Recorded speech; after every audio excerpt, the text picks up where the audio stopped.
Taiwan's cabinet approves a proposal to give computer chip makers bigger tax breaks, saying it's aimed at keeping Taiwan's semiconductor industry competitive. Vote buying ahead of local elections. Prosecutors investigate thousands of cases ahead. I'm Liao for TaiwanPlus, here in Taichung City, where everyday Taiwanese are taking the country's defense into their own hands. Plus, prices for a seasonal delicacy hit their highest level in 25 years.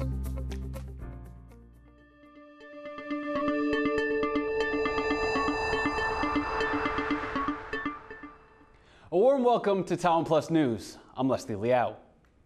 Taiwan's government has put forward a proposal to give computer chip makers and other tech companies even bigger tax breaks. The plan is being billed as Taiwan's answer to Washington's CHIPS Act, which is aimed at encouraging more strategic industry companies to make semiconductors in the U.S. Louise Watt reports. It's a plan to keep Taiwan at the forefront of the global microchip manufacturing industry. At a press conference on Thursday, the Cabinet announced its approval of an amendment to the law, one that would offer large tax breaks to major tech firms. This proposal is designed to encourage Taiwan-based semiconductor companies to boost advanced research and development into microchips. Taiwan is a leading producer of these types of computer chips, which are critical to the world economy. They're used in everyday items like laptops and phones, and in critical infrastructure such as communications and weapons systems. Economy Minister Wang Meihua said the Taiwanese semiconductor industry had to find new ways to adapt to growing global competition.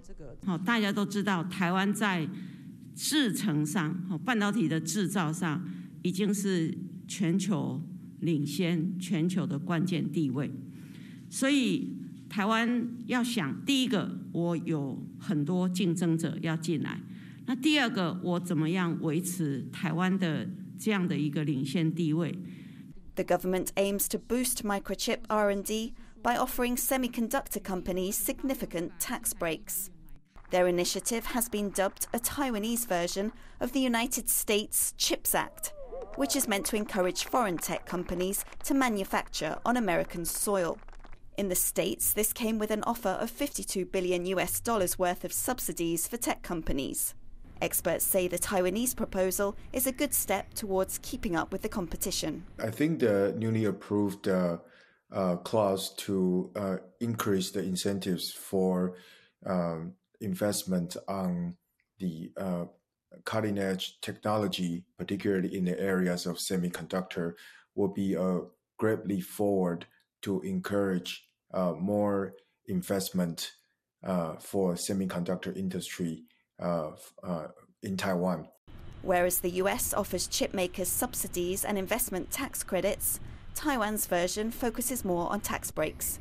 Companies that allocate at least $160 million in R&D will get a 25% tax break, up from the present rate of 10%. So this is a significant increase on the tax deduction, which is a strong incentive for companies to invest and deduct tax. The amendment would be of particular benefit to chip-making giants, like the Taiwanese semiconductor manufacturing company, a major supplier to Apple. The changes are also designed to encourage research into cutting-edge industries such as electric vehicles and 5G. The government's proposal still has to clear Taiwan's legislature for review, but the government hopes the changes will come into effect on January the 1st next year. Karma Xu and Louise Watt for TaiwanPlus.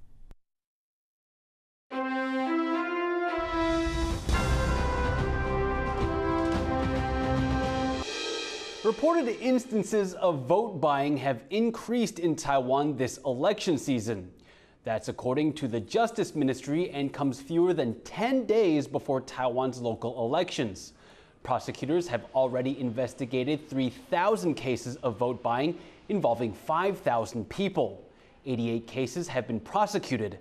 These include candidates offering bribes of up to $160, giving gifts of shampoo and instant noodles, and treating voters to lavish meals.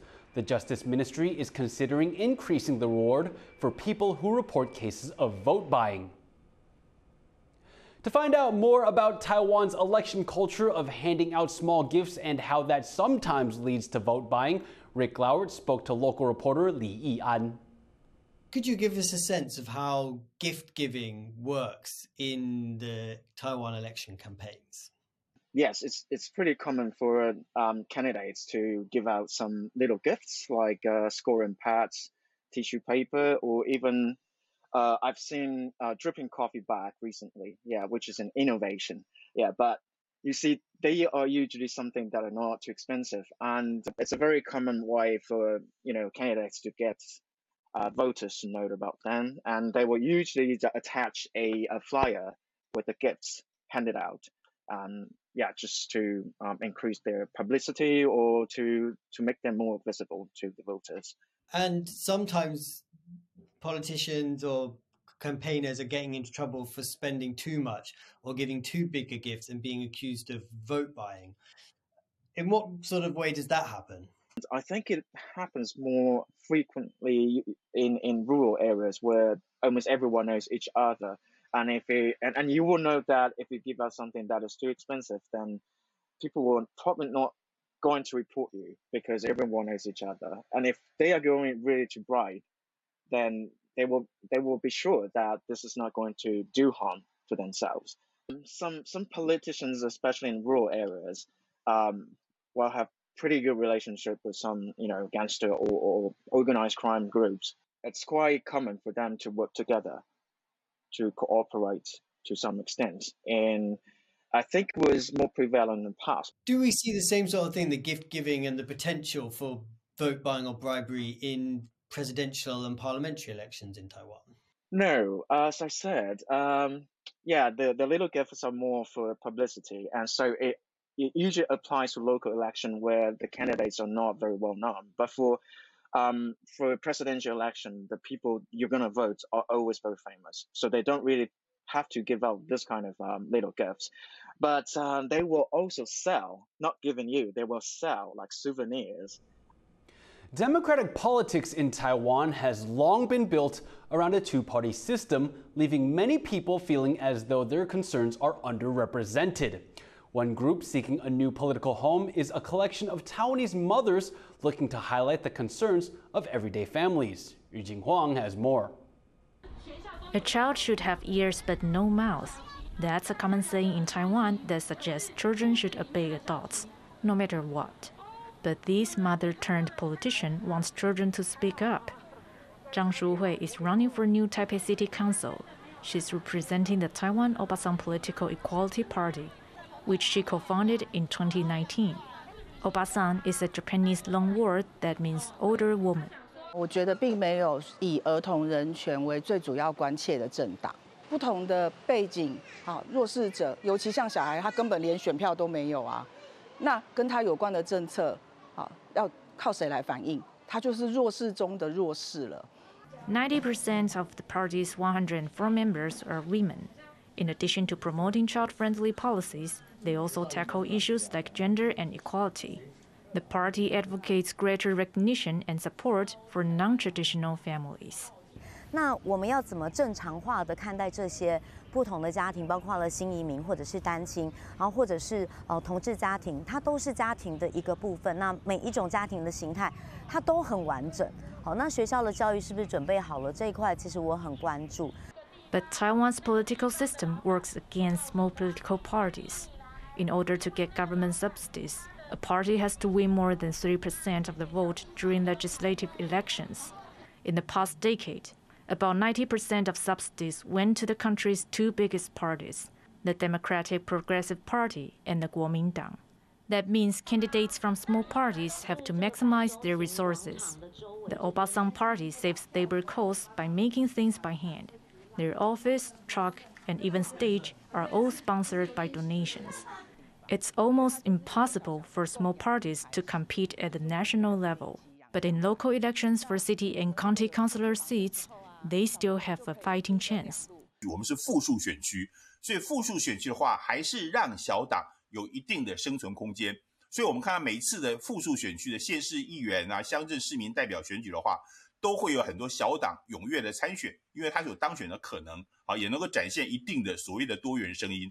The Obasang Party hopes it can appeal to women who feel let down by Taiwan's current politics, like this voter. 那当时因为我本身是一个医生，那我是辞职顾小孩，那我看到很多现在的政策，我会觉得有一个很遗憾的地方，是我发现我们这个政策的背后是要求一个父母，你必须永远得在工作跟家庭、在育儿跟事业之间做一个2选1。那我看到这些主会带领的这些妈妈啊、小孩，他浩浩荡荡出来参选的时候，其实那时候我非常震撼，就是我知道原来我们不用2选1。Many of the Obasang candidates ran in Taiwan's last local elections in 2018 as independents. Even without party backing, they managed to get more than 3% of the vote. The party says this shows there's a market in Taiwan for their ideas. And elected or not, they've already made their voice heard. As women, as mothers, and as citizens in a democratic society. Howard Zhang, Patrick Chen, Andy Shea, and Eugene Huang for TaiwanPlus. In international news, Chinese leader Xi Jinping was caught on camera scolding Canada's Prime Minister Justin Trudeau on Wednesday. The tense exchange took place at the G20 summit in Indonesia. Xi appeared to be unhappy that the details of an earlier conversation between him and Trudeau had been leaked to the press. He may have been referring to reports that Trudeau had brought up alleged Chinese interference in Canada's election during an earlier meeting with Xi. After trading some terse words, the two shook hands. Trudeau looked visibly shaken as he walked away. Everything we discussed is then leaked to the paper. That's not appropriate. And that's not how the way the conversation was conducted.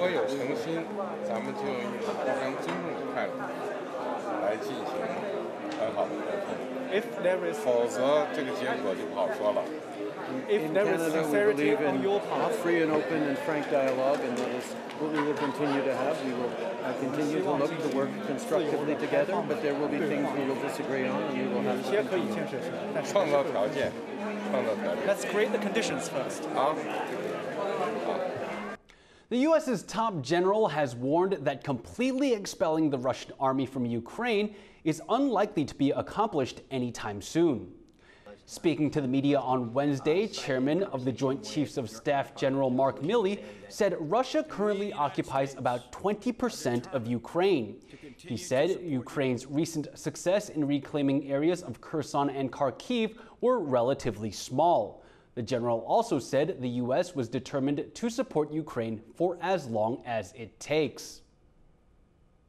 Russia's invasion of Ukraine and the increasing threat from China have prompted Taiwan to rethink its defense strategy. But it's not just the country's military preparing for war. Taiwanese civilians are also taking the country's defense into their own hands. Move in. Move.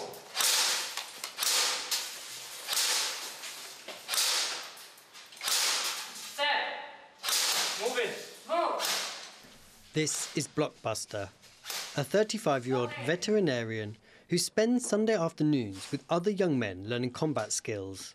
我今天来这边是做一些军事上的训练了，因为中国那边蛮有可能会攻打台湾的。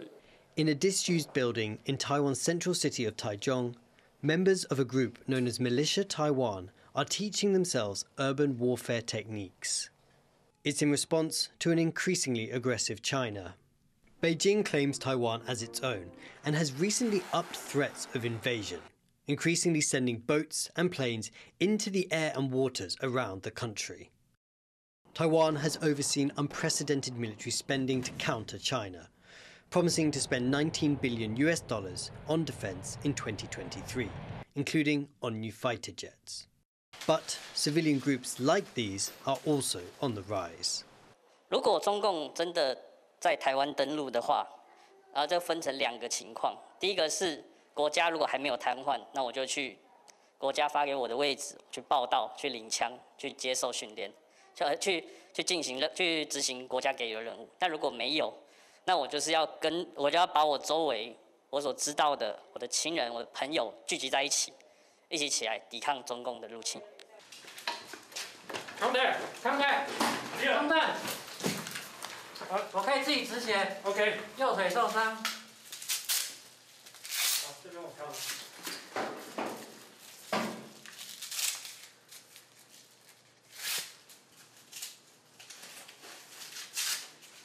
Aside from fighting techniques, the members of Militia Taiwan are also learning disaster response and first aid, anything to help them prepare for war.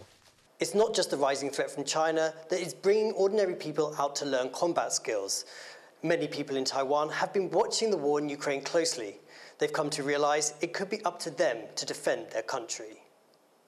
Asahi, who set up the militia, says that they have been studying videos and other materials from Ukraine to inform their training, and that Ukraine's determination and success in fending off a much larger foe is inspiring more people to join them.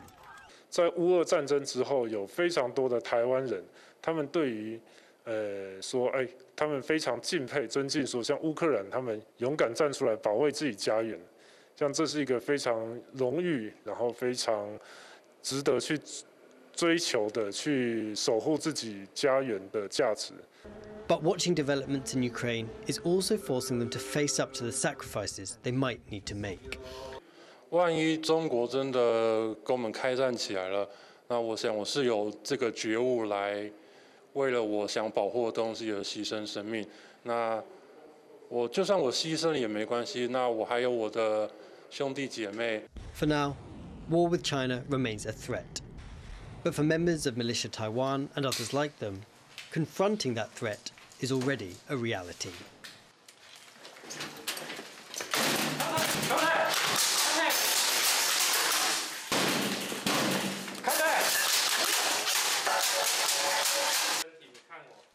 Ricky and Rick Liao for TaiwanPlus. Coming up, new regulations look to strengthen Taiwan's old buildings against earthquakes. Details after the break.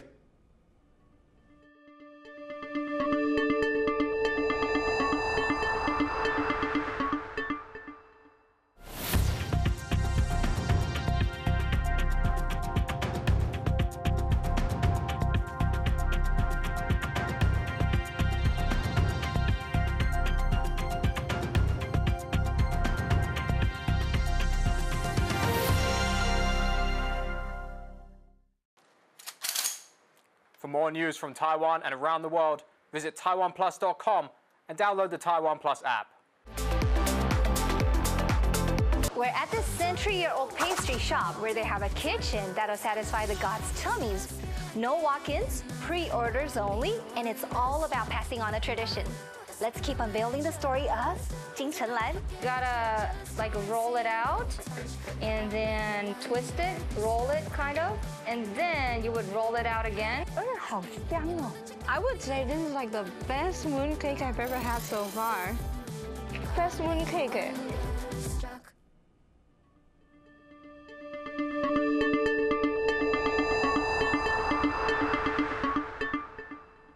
Welcome back. You're watching TaiwanPlus News. Taiwan has toughened its rules for making buildings resistant to earthquakes. The new regulations aim to stop the kind of catastrophic collapses that cause fatalities when the biggest earthquakes hit. Stash Butler has the story. 14 people died in this building in 2018 when a 6.4 magnitude earthquake rocked eastern Taiwan. The bottom floors completely gave in.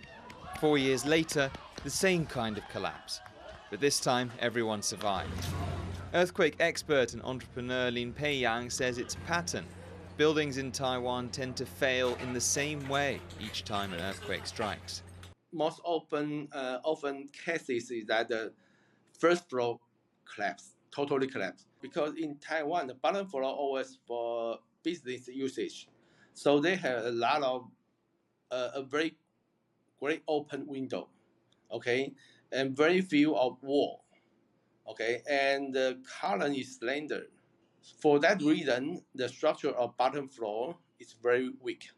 That's why authorities have announced new earthquake safety rules for buildings, the first for 11 years. Newer constructions near fault lines will now need to be sturdier and be more earthquake resistant. But the focus is also on retrofitting older buildings, where the bottom floor is used by the public. 它有私有住宅，但它有公用的。那政府在前一阵子也立法了，就必须强制要去做所谓的耐震的评估。那评估之后需要补强，就会做真正的去补强落实。所以在规范这里面也把这个条文就放进去了。But making Taiwan's buildings safe is a massive undertaking. In Taipei, a city of nearly 3 million people, officials think that more than 70% of buildings are over 30 years old. Lin says fixing them all is unrealistic. You cannot retrofit or you cannot rebuild them in 10 years or 20 years. It's not possible. But we can do more assessment or we can do some structural monitoring to monitor the behavior. I think maybe it's a good alternative to help the people in Taipei. Lin says Taiwan's regulations for new buildings are sound. The key challenge for authorities will be bringing old ones up to scratch, so that Taiwan's tower blocks will stand firm when the next big quake hits. Damon Lin and Stash Butler for TaiwanPlus. Inflation is rising around the world, and Taiwan is no exception.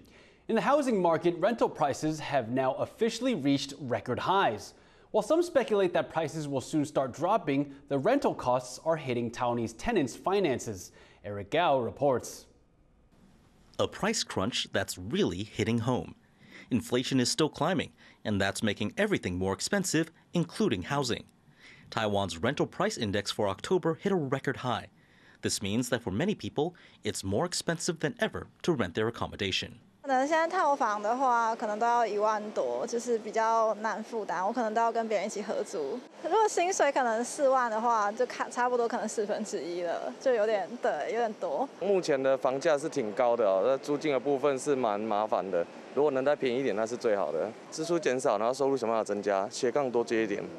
Though the index hit a fresh high last month, rental prices have been rising for some time. However, some in the real estate business think that change could be coming soon.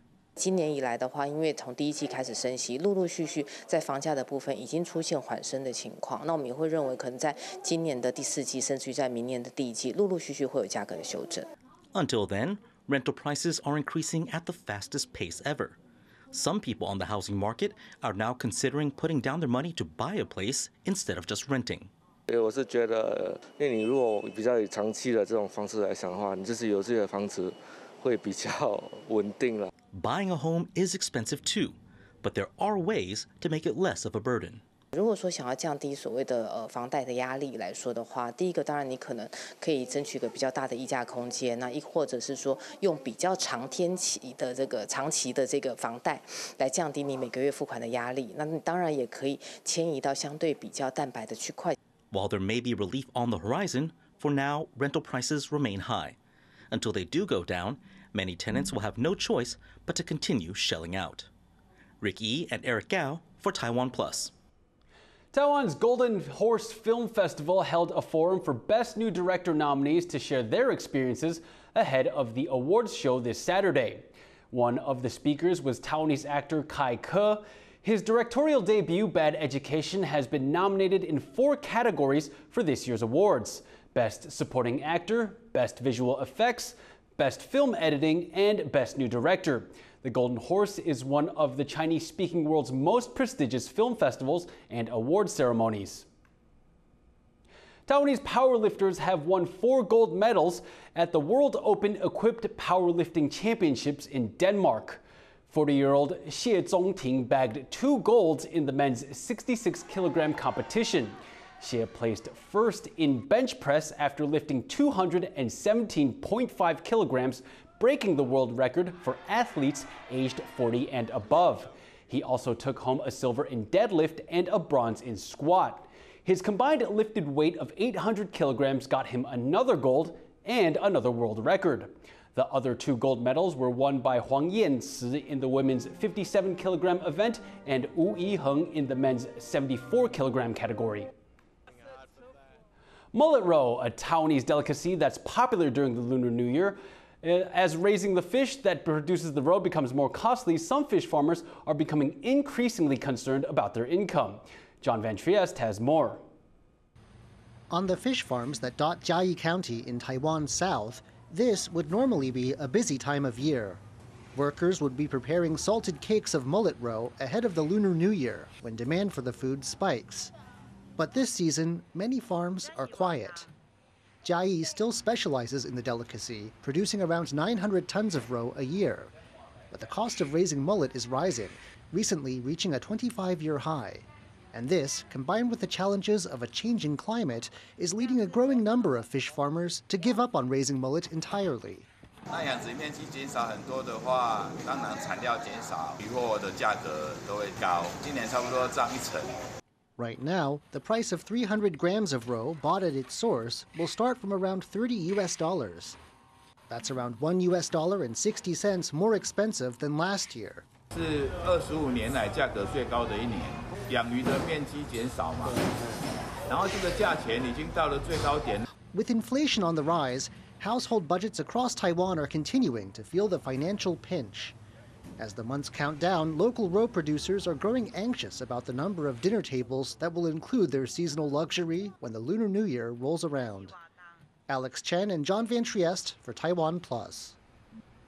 Thank you for watching TaiwanPlus News. Finally today, we leave you with images of Christmas decorations at London's Royal Botanical Gardens. Christmas already?